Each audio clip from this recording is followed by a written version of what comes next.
Outsmarting God. Chapter 1, September 2001. I laid in bed quietly, anticipating the day with my eyes closed. Sunshine crept through the window of my bedroom. Today is Tuesday. School started Wednesday last week, but Mama, Daddy, and I just came back from vacation in Florida. I wish summer could last forever. Going back to school means tests and homework, cold, snowy walks to and from the train station for kids like me living in New York for half the year at least. But then again, it also means seeing my friends, field trips, and another summer just around the bend. Hakeem, it's time to wake up, baby, and you better hurry up and get dressed. You know your father's very excited about this morning, said Mama, standing in the doorway. All right, Ma, I said, sliding from underneath my bedsheets, tossing the covers. I walked down the slender hallway from my room that led to the living room and kitchen, dragging my brown toes against the white shaggy carpet towards the end of the hall where our bathroom sits. I pushed open the big oak door to find my dad in the mirror shaving his face. Good morning, son. How are you feeling? He asked, face covered in white cakey shaving cream that had begun to drip down his pajama shirt. My dad is big, about 1.5 feet taller than me and Mama, and about 100 pounds heavier than Mama and I combined.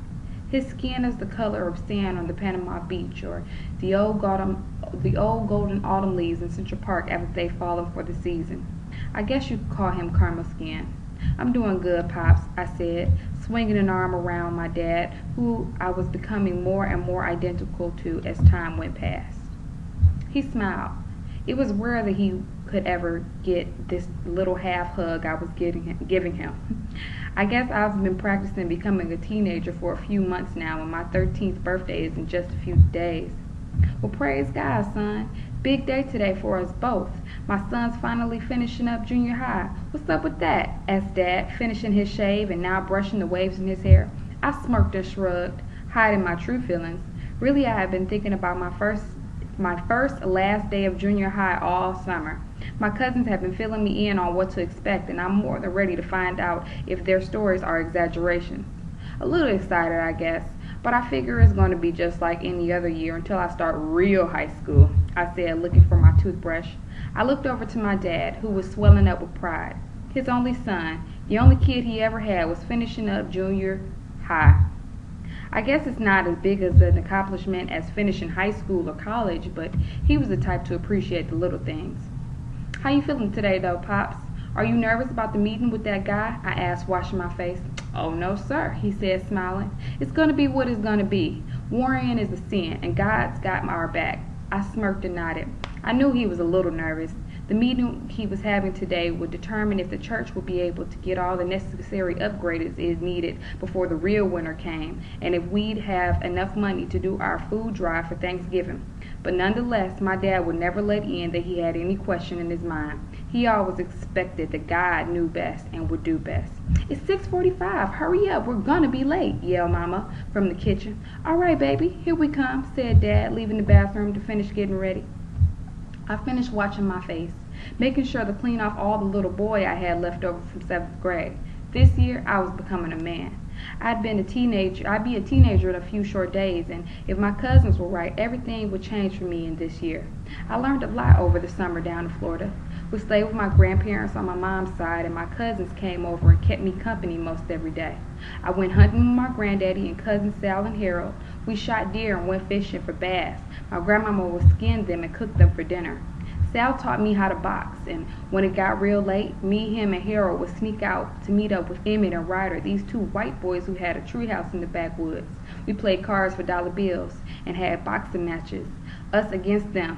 My father would have had a heart attack if he knew I was gambling, but those fights kept me sharp and fast.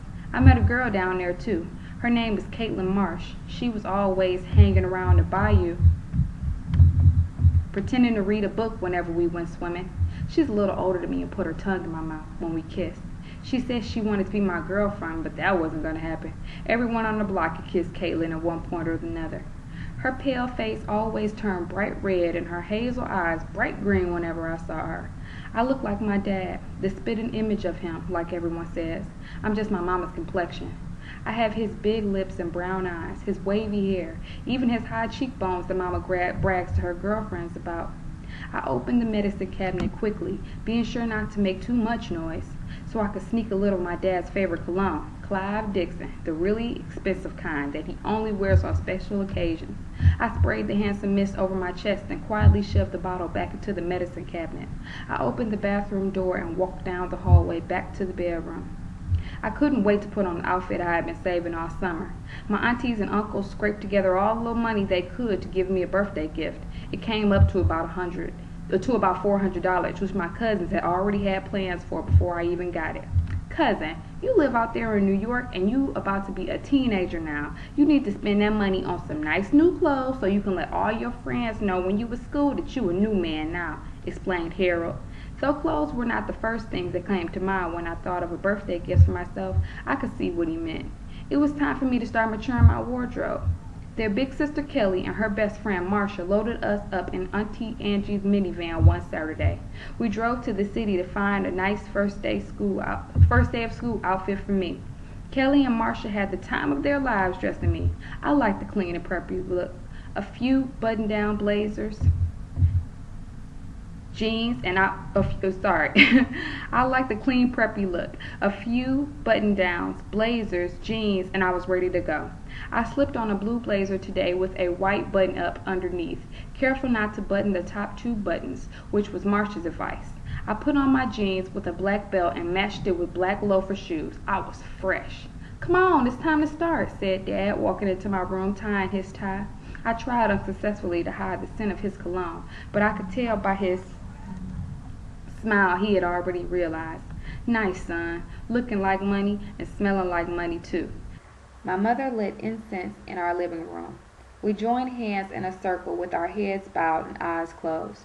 He started to recite the prayer that was burned into memory from years of daily morning prayers, Bible studies, weekly Sunday school for the youth, and among several other things I did regularly to strengthen my faith.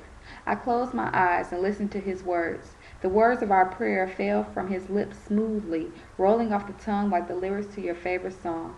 I imagined God whenever he prayed. My mom told me Jesus was black, and I like to always think he looked something like me. My name is Hakeem Malik Williams, which means the wise and intelligent angel. My dad used to tell me when I was a kid that he just fell right into the Bible, and there it was. I loved it. My dad was born Giovanni Sebastian Williams, which means slave descendant, as he jokingly explains. He grew up poor in the slums of the Bronx in the 1950s, 1960s, when racism was blatant and ran rampant. He has 2 sisters and 3 brothers, my aunts Kendall and Barbara, and my uncles Leroy, Moses, and Kevin. They all live smashed together with my grandparents Briere and Kevin in the brownstone home that's been passed down in my daddy's family for generations. It still holds up in a rundown neighborhood somewhere in the Bronx.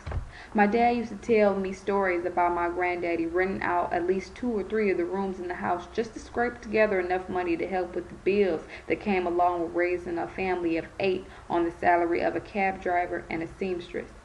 After a while, things got too tight, and granddaddy had to split them up. He sent my dad, Auntie Kay, and Uncle Kevin to live with my great Aunt Linda and Uncle Devin in Brooklyn. She couldn't have children, so she welcomed them. Life was hard for them there too, though. Aunt Linda was just as poor, but she had a house of her own with 3 spare bedrooms.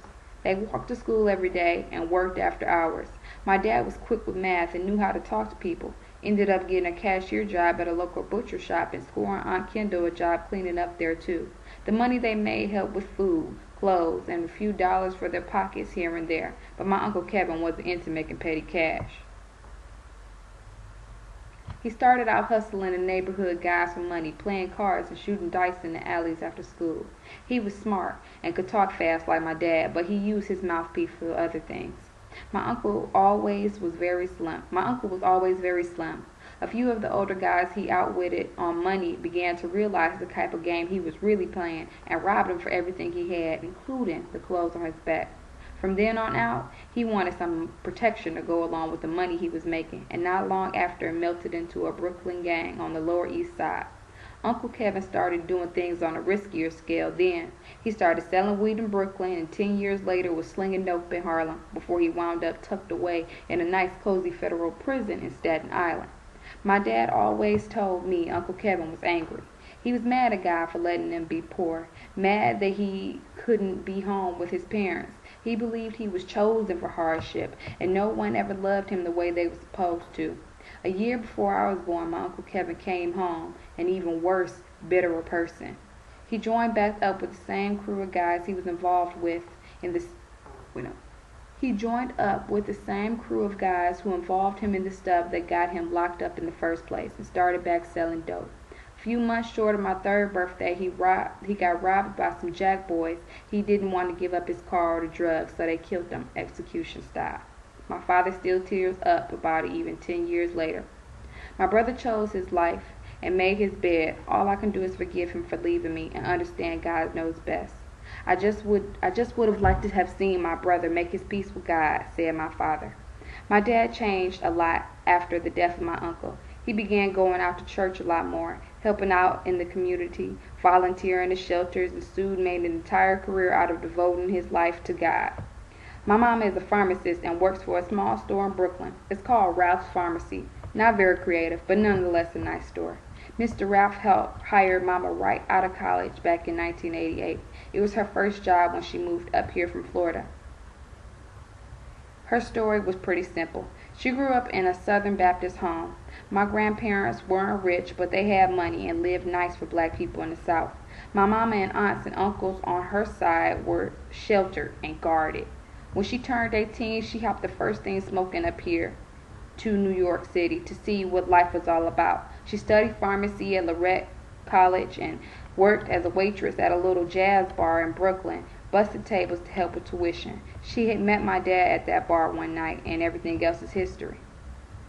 Today is an important day for our family. My father, Pastor Giovanni Williams, is the event coordinator and primary fundraiser for our church. The church he started from the ground up after my uncle passed. He has a meeting with some wealthy local philanthropists at his office in uptown Manhattan. If he can convince the guy to sponsor our church, that would mean a new parking lot for the members, a soup kitchen add-on, new floors and stairs, not to mention money for the annual food drive coming up in November. This meeting means a lot to my father because it means a lot to our people, and I'm proud of him. My dad is a selfless and giving man. He's the person I look up to. If anyone ever needed an example of what or who a godly and wholesome man is, they could look to my dad. He gives my mom and me everything we need. Nice home, good food, everything we need. Sometimes I wish I could get a few more name brand things. I don't always feel like spending my weekends at church or at the shelter, but I know it's for the best. We've got everything we need and more than enough of what we want. It's always my dad's defense to Mama when she gets sore about not having a car or any of the other little finicky things he won't spend much money on. He finished the prayer and we left the house. We walked 2 blocks from our place to catch the subway. I go to school in Manhattan, so my dad and I will be taking the opposite train to the office today and the same one back later to meet Mama. We made our 30-minute route to Brooklyn, where we dropped off Mama first. Mama kissed me on the forehead. We're about the same height now. Have a good day, son, she said, squeezing me. I hugged Mama back. Have a good day at work, Mama. I love you, I said, enjoying the fusion of her perfume and my cologne. After we hugged, she turned to face my father. He reached his arms around her, resting them on her hips, and they kissed like they always kiss, as if they'd never kissed before. I turned my head to avoid it. I love you. Enjoy your day at work, boss man, said Mama, smiling, sashaying into the office. I love you too, baby, and text me your ideas for dinner, called back Dad, turning to walk the next 2 blocks with me back to the train station. All right, son, just us, said Dad, smiling. Let's talk about this birthday we got coming up next week. I smiled back, semi-excited. We've been anticipating my birthday since the summer. Our birthdays are just 2 days apart, mine Thursday and his Saturday. So we decided this year, with me becoming a teenager/man and all that, we celebrate together.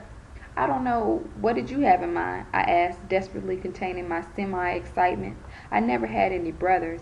I never had any siblings at all, really. In the summer, I'd usually be with Harold and Sal, and during the school year, I had my boys in school or my boys at church I'd hang out with, but it was nothing like having a brother of my own, so my dad tried to compensate by spending extra time with me. Well, the Giants are having a preseason game against the Bears. I thought you might like to go to that. Go to dinner, get some cake, just the two of us. That sounded like a great day. That sounds cool, Pops, I replied coolly. Well, good, I'm glad that's cool with you because I've already got our tickets. Bam! Exclaimed Dad, whipping the tickets out of his pocket. I knew he waited to drop off Mama to show me the surprise. He didn't want her to nag him about spending money for game tickets when he wouldn't spend money for concert tickets just a few months ago. Thanks, Dad. It'll be fun, I said, trying to take my ticket. No, son, I don't think so. I'll hang on to these. Too expensive to lose at school or walking home or something, said he, putting our ticket back into his pocket. My eyes widened and my testosterone flared. Dad, I won't lose my ticket. Just trust me. I'm a man now. My dad smiled. A man, son? He asked with eyes watery, full with laughter. Yeah, Dad, I'm a man. Give me a little credit, I said seriously, boarding the subway with him on our way to the city. He dug into his pocket and pulled out my ticket again. You may not be a man yet, son, but you are maturing. I guess it's okay to start practicing now. But if a man loses his ticket, his birthday will be ruined, he warned, handing me the ticket. I won't. I promise, I said, taking it and putting it away. He smiled, reaching his arm around me, kissing the top of my forehead. I love you. You know that? Yeah, Dad, I know, I said, struggling away from his tight hug. I love my father, but he knows that we're too close to school to show all that affection. We could run into somebody I know. The train came to my stop, and it was time for me to go. Okay, Pops, see you at 3:30, I said, turning towards the exit. God willing, son, I love you, he yelled back as the door shut. I meant to say it back and tell him I was proud of him, but the door closed too quickly. I would tell him when he made it home tonight. Outside of the train, the station was loud, crowded, and busy. There were probably about 100 people packed to the dank station and a stairwell that led to the outside and fresh air. I walked up the steps and out of the station on my way to school. I tightened my grip on my book bag that I had slung around only one shoulder. Most of the kids who go to my school have been going there since kindergarten, like me, so the first day of school was like a big family reunion. I approached the 3-story brick building. The wind outside made the American flag wave. I went inside to the office to pick up my schedule for class. First period starts at 9 a.m. and I have art. I took the printed paper from the secretary in the office and left. I walked the long hall, decorated with fingerprintings from the kindergarten classes, and the big blue and yellow lockers towards the cafeteria at the end. Breakfast was being served. I grabbed an apple, a muffin, and a carton of chocolate milk. Yo, Hakeem! Yelled a voice from across the lunchroom. I looked over my shoulder to see the wide and friendly smile of my best friend Jamal ushering me to the back where he was sitting with our other friend Thomas. I smiled and nodded, grabbing my food. Jamal greeted me with the warmest dap I had gotten since last school year. What's good, bro? He asked, taking my muffin from my plate. Jamal is shorter than me, fat, green-eyed, and light-skinned. He's mixed. His dad is black, but his mom is white, so he has that good curly hair that all the girls like. Our dads introduced us. We met one day riding bikes at the park back when my mom, dad, and I still lived in Brooklyn. That was before his dad's real estate business really took off. Our dads grew up on the same block as kids. His father became the big brother my dad lost another Kevin, and Uncle Kevin. Mr. Jamal Sr. is a real estate agent. He actually sold property to the man my father was going to see this morning about the church. His dad was able to get my father the hookup on a meeting that would have otherwise been impossible. They always look out for each other when they can. It was destined for us to become friends. It was almost in our blood. Jamal was like the brother I never had but always wanted, and with his birthday in November, he was the little brother, and I treated him as so. Then there was Thomas, a skinny little brown-skinned boy with nappy hair and a chipped tooth. Thomas hugged me right away. Thomas was from Detroit. He moved here to New York about 2 years ago with his mother and grandmother. He has a big sister that dances at Juilliard. Thomas is the youngest friend of our threesome. His birthday is in March. Jamal and I met Thomas one day during passing time the first year he moved up here. He got into an argument with one of the 8th grade boys and was about to fight him in the hallway. The guy was about twice his size and older. His friends were backing him up, but Thomas didn't back down. He had heart, and whatever the case was, he was willing to fight to defend his honor. The older boys were about to jump him, and no one in the crowd wanted to get into a fight to help defend the new kids, so everyone stood around and watched. But neither Jamal nor I was going to let the boy get beat up alone, even if we didn't know him yet. So we jumped in and all got our asses whooped together. We've been brothers ever since. "What's up, Detroit?" I exclaimed, accepting and returning the warm hug. "Damn, man, why didn't you get your own muffin?" I said, biting my apple angrily. "He did. He ate it," replied Thomas, Jamal laughing slightly, continuing to stuff his face with my muffin. I smirked and shook my head, continuing to eat. "You look fresh. How was your summer? Why are you just not coming to school?" asked Jamal, finishing every morsel. "Thanks, and it was good. We just got back from Florida yesterday morning, but you know I'm a man now," I said coolly, smiling, waiting for a response from my friends. "Oh, so you became a man, huh?" asked Thomas, smiling smugly. "Did you lose your virginity or something?" exclaimed Jamal, with his big green eyes bulging out of his head like number 14 billiard balls. I laughed, wanting to give my friends the exciting story they were looking for, but not really knowing how. I'm only 12, 13 in a few days, but Marcus Jackson, a kid in our class, had already told us stories about having sex with a high school girl that lived on his block last summer. So ever since then, all the guys in our class had had an agenda to get some as quickly as possible. I didn't really believe Marcus's story, though. My cousin Sal lost his virginity at 11, but Marcus was known for making up stories. Even still, he was legend around these halls because of it. I don't know any girls our age who do it, or any older girls who want to do it with us, but for the sake of entertainment, I began to concoct the lie they were looking for. The bell rang and interrupted us. "Maybe some other time, T. Ma. I've got to go to first period," I said, grabbing my book bag and food tray. "Well, what you got this hour?" asked Thomas, pulling out his wrinkled, milk-stained schedule. "I've got art with Malhoney in 213, I said, folding the schedule and putting it back into my pocket. "Me too. We can walk together," offered Jamal. They had the same class this morning, too, so we all went together. We made our way down 3 hallways and up 2 flights of stairs, pushing through the crowds of students to get to room 213. There was definitely something different about this year. The girls, the beanpole and board-chested girls I had known all my life, were walking around with lumps like I had never seen before. I was beginning to appreciate my cousin's advice on maturing my wardrobe this year. We entered the classroom. Miss Malhoney was wiping her green chalkboard. On her desk was a bucket full of paints, crayons, and markers. We took 3 seats toward the middle of the class, where a few of our friends were also sitting. "Good morning, artist," she said, taking a seat on her table next to the bucket. The late bell rang, and she went around to her desk to grab her attendance book and a red pen. She called off every name in the classroom, which seemed to take forever. "Well, Mr. Williams, so glad you could come and join us. You look very nice today," said Miss Malhoney. She looked a lot like Caitlin, with her pale skin and green eyes. Everyone turned around to look at me, and a few of the girls smiled. "Thank you, miss. I'll try," I said, smiling, enjoying the moment of my new recognized manhood. Miss Malhoney rolled her eyes smugly and continued with her lesson. "Okay, class, this morning we're going to watch a movie about art." The class cheered. Even though it was art class, nothing compared to having a movie day. Miss Malhoney set up her TV and started the DVD player to play the disc.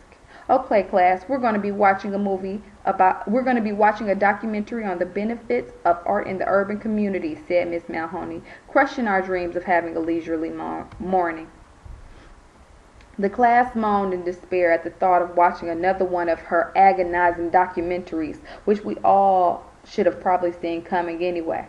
"Everyone take out a piece of paper and head it with your name and date. I want a paragraph and notes from everyone," she ordered. Miss Malhoney, what's today's date?" asked Carla Brown, a once nerdy girl who didn't look so nerdy anymore. "It's the 11th of September, said the teacher, looking for her remote. The loud clicking sound of heels running in an empty hallway caught my drifting attention. 3 knocks on the door gained my nosy concern.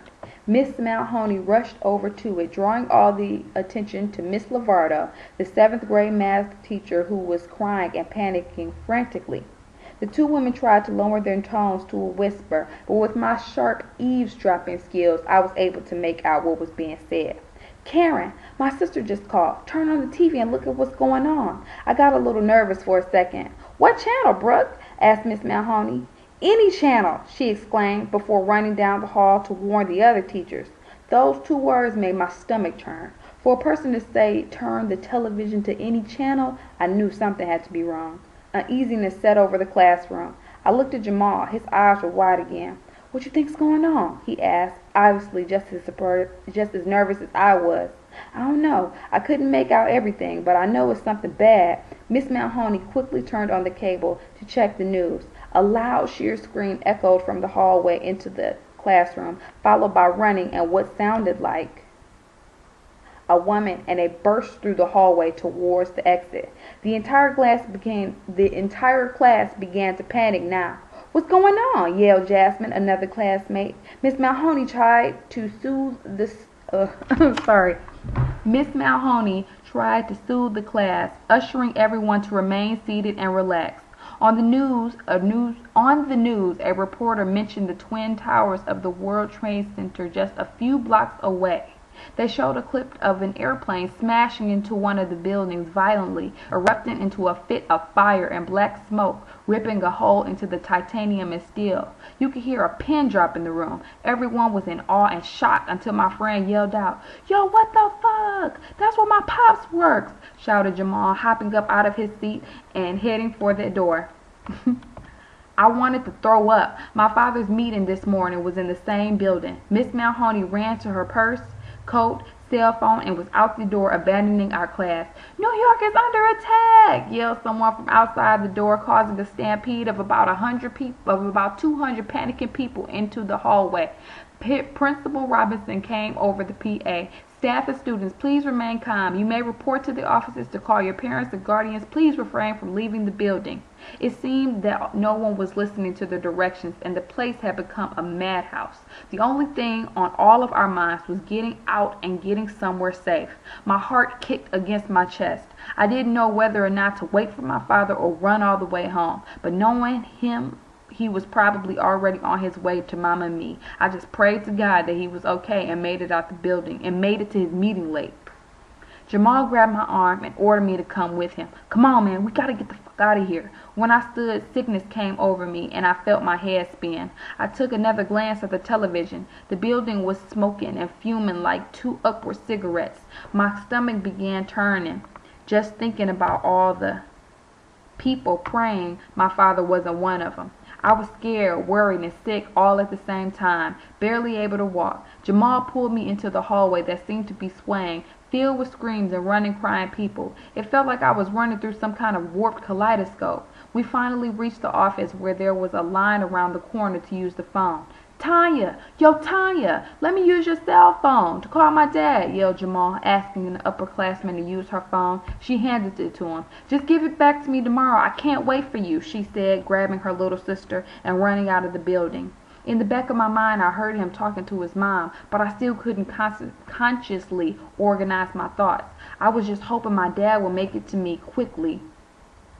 Who would do this, and why? The thought of all the people trapped in the buildings enraged me. I used Tanya's phone after Jamal to call my father, but my dad's cell went right to voicemail. The exits at school were blocked off. The security guards were only letting high school students leave, or underclassmen if their parents or guardians were coming to get them.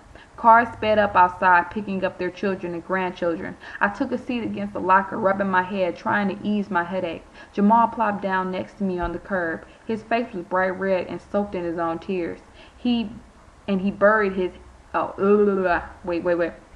His face was bright red and soaked in his own tears. He buried it in his lap and began rocking back and forth. My headache was dying out, but anxiety and anticipation was killing me. I saw Thomas leaving the building. His mom was there to pick him up. I thought for a second to ask her to give us a ride, but I didn't want to miss my dad if he came back for me. "It's okay, bro. Everything's going to be fine. I'm sure our dads are already on their way," I said, nurturing my friend. "Man, no," Something don't feel right, man. I've got to go get to him. I've got to get over there, he replied, his green eyes bloodshot red and puffy, his face pale as a ghost. They're not going to let us leave, and even if they would, what are we going to do when we get there, I asked. I don't fucking know. All I know is that my dad went to work today, not knowing some BS like this was going to happen.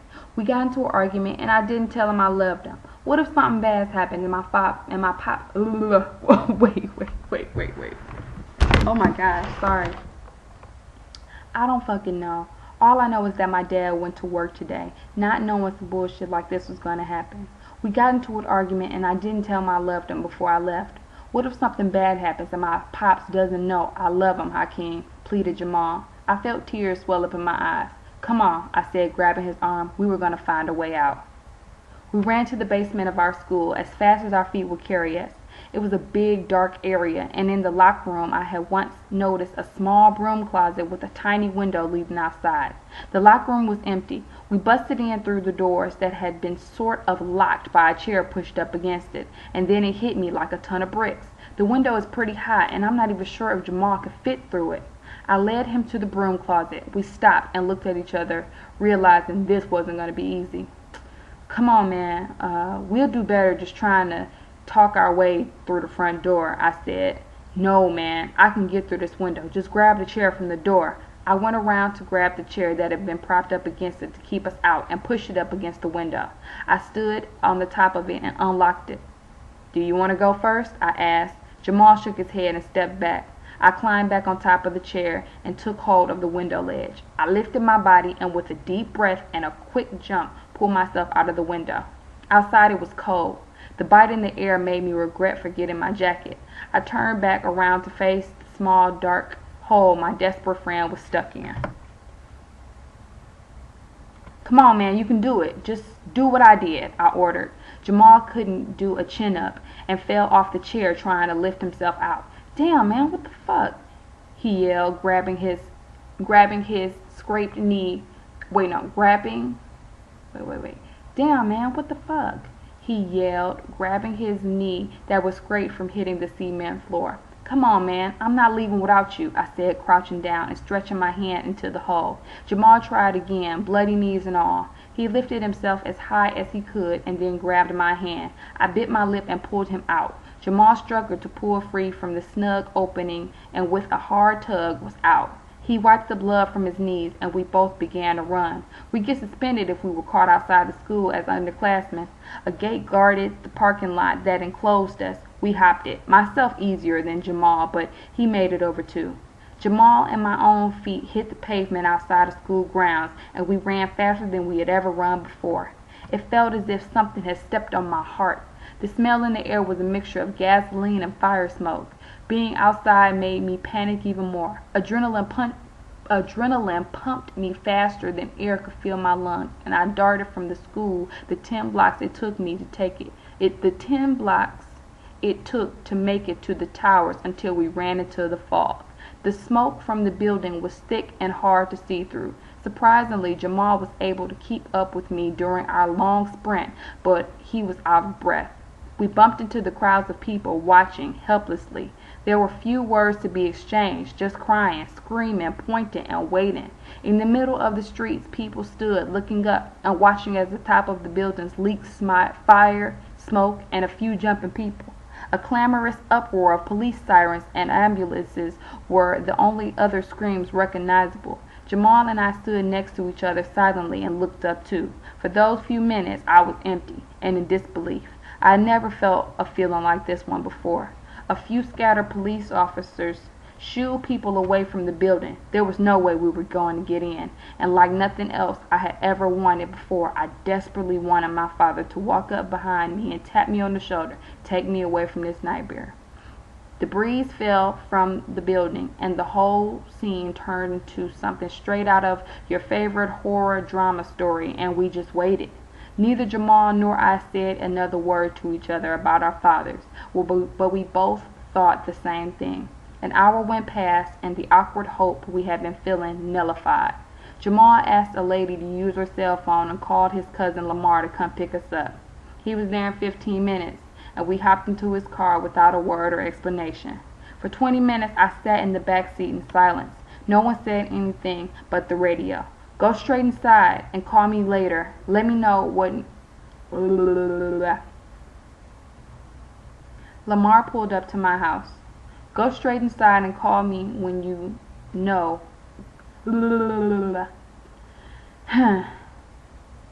Lamar pulled up to my house. Go straight inside and call me later. Let me know that you're okay, said Jamal calmly. I hugged him and left the car. Lamar sped down the street in the opposite direction. I walked into our apartment building, which was near empty, and headed up the 3 flights of stairs to our suite on the highest floor. Our door was slightly cracked. I didn't want to walk in immediately. I stood outside of it and prayed, the best prayer I had ever prayed in my life. I walked in slowly, hesitantly, hoping like hell I'd be greeted by 2 harsh voices, wondering where the hell I had been. I began pulling over my head my shirt that smelled of thick smoke and gasoline. I knew just by the feeling of the tension in the air it wouldn't be easy to accept whatever was about to come at me. Mama? I called hesitantly, walking into our living room, but she wasn't in there. I walked towards the end of the hall to the bathroom, but no one was there either. I pushed open my parents' door where I found her sitting on the bed, clenching one of Daddy's Bibles, praying, sitting silently to herself, facing the window. Ma, I called again. I didn't want to see her face because I knew her lips would give me the answer I didn't want, but our eyes met, mirroring a look of desperate hope, and without a word I dropped onto the bed next to her. She grabbed me, and we melted into one another, letting out a cry that came from a pain that I could have never imagined. Neither words nor explanation were needed. In this moment, I was no more a man than she was, and I prayed furiously to the God I was taught would never forsake his believers, for my father to burst through that door right then, in that moment. But then I realized it was useless. Praying to God never got you anywhere. No matter how much praying could have been done, no matter how many times we went to church or read the Bible, repented for our sins, spent all our money or free time to worship this God, my father was still gone, and I didn't even get a chance to tell him I was proud of him or that I loved him.